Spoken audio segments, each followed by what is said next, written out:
they weren't exactly lined up well.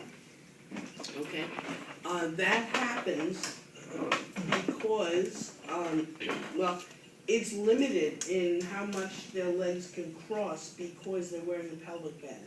So pelvic band will limit the amount of abduction. However, if the person has a fair amount of spasticity as they're coming up, their free leg, the outside leg, can get pulled into more flexion so that when they turn, they are actually twisted. And it looks like they're deducted, but they're actually with one leg flexed more than the other. So if that happens, because you as the therapist need to survey what's going on the whole time. So once they twist up, you need to look and see if they're standing like this. You don't want to have them working in a Romberg position, okay? So what you need to do, if this is the first time that they're doing this, is you need to tell them that your legs are twisted. I'm going to take your right leg, I'm going to move it out so that you have better balance. And then you can use your leg to kick it out, or you can take a hold of the upright and move it out.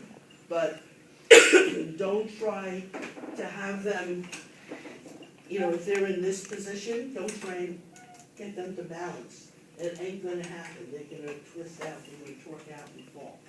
So you make sure that their legs are stable.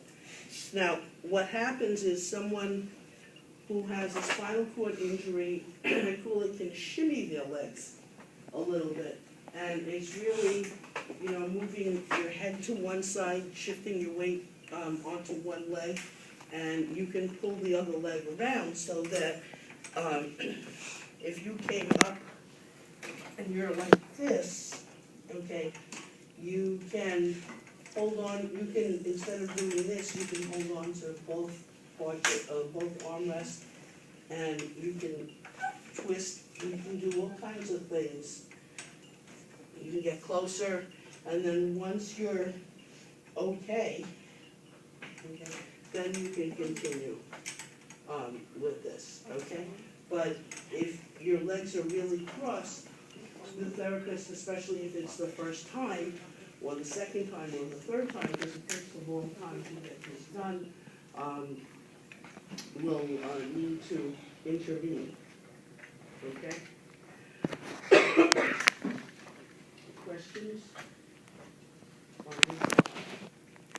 Now, sometimes you will, the patient or you as a therapist will lock the hips in a different way. That's okay, you just don't forget which one is locked and which one is unlocked, so you don't have them walking around with unlocked hips.